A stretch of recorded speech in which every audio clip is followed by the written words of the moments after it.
प्रवेश केला आहे, जबाबदारी कोणती मिळणार आहे, काय आश्वासन मिळालं आहे एकनाथ शिंदे यांच्याकडनं? प्रश्न जबाबदारीचा नाही आहे, मुद्द्याचा आहे आणि मुद्दे घेऊनच लढणार आहोत.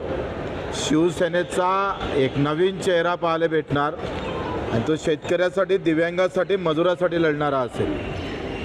आम्ही जो भगवा घेतलेला आहे तो छत्रपती शिवरायांच्या विचाराचा आहे आणि त्या विचारानं अख्खा महाराष्ट्र पुजून काढून जी शिवसेनेची ताकद जेवढी वाढू तेवढी सगळी ताकद शेतकरी आणि मजुरांची आणि दिव्यांगाच्या बाजूने उभी करू.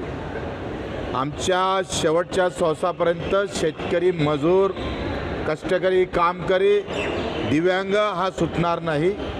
काही सुटलं तरी चालेल, पण शेतकऱ्यापासून आम्ही अलिप्त आणि दिव्यांगापासून अलिप्त होणार नाही. भाऊ, एक प्रश्न असा आहे की काही तुमचे कार्यकर्ते जे आहेत ते संभ्रमावस्थेत आहे की तुम्ही आता ज्या पद्धतीने संघटना बांधली, ते लोक काम करतायत, आता ते कोणाचं काम करणार? नाही, ते प्रहारचं ज्यांना राजकीय काम करायचं आहे ते शिवसेनेत येणार, स्पष्ट बोलतो आहे. पण काही नालायक असतात, ते काही सुटत नाही.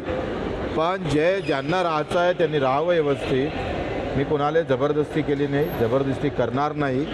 प्रश्न असा आहे का ज्यांना राहता, इथून आमचा राजकीय प्रवास सुरुवातीला शिवसेनेतून झाला, मधात प्रहारमध्ये होता आणि मी एकमात्र आहे. लक्षात ठेवा का जे म्हणतात ना बगल बच्चे काही, अरे मोठे मोठे लोक कोणता पक्ष सोडून मोठा पक्ष पकडला, पण बच्चू कडू 25 वर्ष एकटा लढला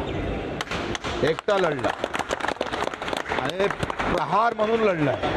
कुठल्याही पार्टीत गेलो नाही. 5-6 निवडणुका लढलोय, एकाही पार्टीचा पाठिंबा घेतला नाही. हे थोडं दाखवा. 350 गुन्हे दाखल करणारा बच्चू कडू शिवाय दुसरा महाराष्ट्रात सापडत नाही. आणि मला एक सांगा, आता राष्ट्रवादीमध्ये विलीन होते, त्याच्यावर टीका होत नाही. भर आम्ही पाहतो महानगरपालिकेमध्ये राजसाहेब आणि उद्धवसाहेबाचा एकत्र झाला, आमचं काही दुमत नाही, त्याच्यावर टीका होत नाही. काँग्रेससोबत शिवसेना बसली, शिवसेनेसोबत काँग्रेस बसली, कुठंच कधी पटलं नाही, त्याच्यावर टीका करत नाही. पुन्हा बच्चू कडू बरा आहे टीका करायला. पहिले आम्ही पहा का ह्या 6 महिन्यात बच्चू कडून जीवाचं रान करून शेतकऱ्याचे जे प्रश्न आहेत ते शिवसेनेच्या तोंडात घालून आम्ही पाहतोय. शिवसेनेचं धोरण नव्यानं दिव्यांगासाठी, मजुरासाठी, शेतकऱ्यासाठी शिवसेना पक्ष नव्यानं धोरण तयार करेल. शिवसेनेचं धोरण आहेच शेतकऱ्याचं, पण त्याला अधिक नव्यानं रूप देऊन पुन्हा शिवसेना शेतकऱ्याच्या बाजूनं अधिक सक्षमपणे उभी तर आहेतच, पण अधिक ताकदीनं उभं करण्याचं काम आम्ही करणार आहोत. त्याच्यानं कोणाची पोटदुखी होत असेल त्याची आम्ही पर्वा करत नाही. आणि मला असं वाटतं का मला आत्मविश्वास आहे आणि प्रहारच्या कार्यकर्त्याचा बच्चू कडूवर विश्वास आहे. मैं आत्मविश्वास से चलता हूँ आणि म्हणून ते थांबणारा बच्चू कडू नाही आहे. त्यानं ही जंग अतिशय मोठी होईल, शेतकऱ्याचा आवाज बुलंद होईल. बच्चू पुन्हा एकदा सोशल मीडियावरून पुन्हा तुमच्यावर टीकेची जोड त्याची आम्ही पर्वा करत नाही. ते 50 पैशानं भेटतात विकत ट्रोल करणारे. सगळ्या पक्षाचे व्यवस्थित आम्ही पाहतोय, त्यांच्या सगळ्या प्रकारच्या कॅबिना त्याच्याचसाठी भरलेल्या आहे. आम्ही सांगतोय का हे सगळे ट्रोल करणारे अर्धे विकाऊ आहे, हे अर्धे विकाऊ आहे. आणि तुम्हाला जर उद्या सांगून देतो, तुमच्या न्यूजवर माझे ट्रोल माझ्या बाजूनं किती दाखवायचं सांगा. 1-2 लाखाचा खर्च आहे, मोठी गोष्ट नाही आहे. आणि तुमच्यासारखा माणूस ट्रोलवर विचार करत असाल तो हम का डरने वाले.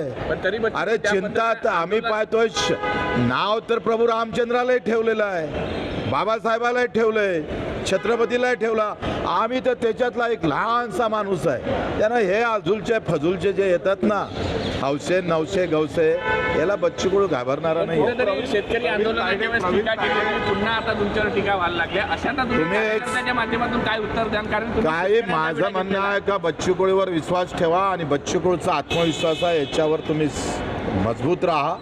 हे अशा पाखंडी गिखंडी लोकांवर काही चर्चा करू नका.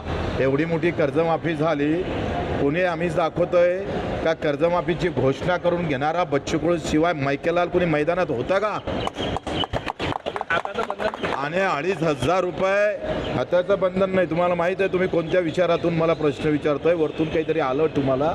मला एक सांगा, हे हाताचं बंधन GR काढल्यानंतर सुटत. GR 15 ते 20 दिवसात निघणार आहे. आणि मला सांगा, घोषणा अधिवेशनात झाल्यानंतर एक तरी प्रहार सोडून बाकीच्या एखाद्या शेतकरी म्हणून कोणा आमचा सत्कार एखादा चांगला आभार मानलाय? अरे राजकीय परिस्थिती जाती आणि धर्माची झालेली आहे, मुद्द्याचे विषय संपलेले आहे आणि राजकीय परिस्थिती म्हणून आम्ही निर्णय घेतलेला आहे. आणि या परिस्थितीत आम्ही टिकू तर शेतकऱ्याचा मुद्दा टिकेल, दिव्यांगाचा मुद्दा टिकेल हे आम्हाला माहीत आहे. आमची इमानदारी आहे. मराठी बातम्यांसाठी जन्मत लाईव्हला लाईक करा, सबस्क्राईब करा आणि बेल आयकॉनला दाबायला विसरू नका.